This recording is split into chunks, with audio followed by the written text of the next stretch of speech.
या राज्याचे मंत्री म्हणून ज्यांनी घटनेची शपथ घेऊन समाजामध्ये कुठलीही तेढ करणार नाही आणि सर्व समाजांना एकत्र घेऊन जाण्याची शपथ घेतलेली असते, अशामध्ये छगन भुजबळ नावाचे मंत्री गेले महिनाभर या आरक्षणाच्या मुद्द्यावर वैयक्तिक त्यांच्या टीका टिप्पणी करत असताना समस्त मराठा समाजावर सुद्धा ते टीका टिप्पणी करू लागलेले आहेत।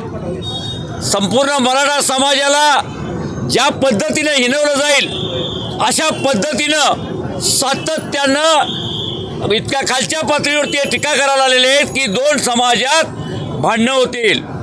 पण महाराष्ट्रामध्ये एक सामाजिक सलोख्याची परंपरा आहे आणि या परंपरेमध्ये हा ओबीसी समाज फसला जाणार नाही आहे। अर्थमंत्र्यांच्या शेजारी बसायचं आणि ओबीसीचं हितचिंतनाचं नाही, फक्त आणि फक्त मराठ्यांच्या नावानं काटाबोटाचे बोटाची बोटं मोडून टीका करण्याचं हे षड्यंत्र महाराष्ट्रात चाललेलं आहे।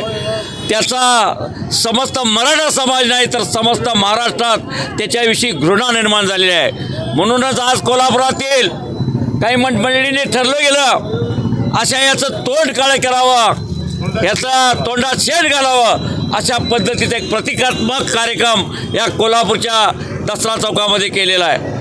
अशा पद्धतीनं समाजात भांडण लावणाऱ्या भुजबळांनी आपली जेलवारी रोखवायसाठी थांबवायसाठी ईडीची चौकशी थांबवायसाठी जे काय त्याचं चाललेलं आहे त्याचा आम्ही या ठिकाणी तीव्र निषेध करतो आणि मराठा समाज इथून पुढं परत ताकदीनं या आरक्षणासाठी लढण्यासाठी सज्ज आहे।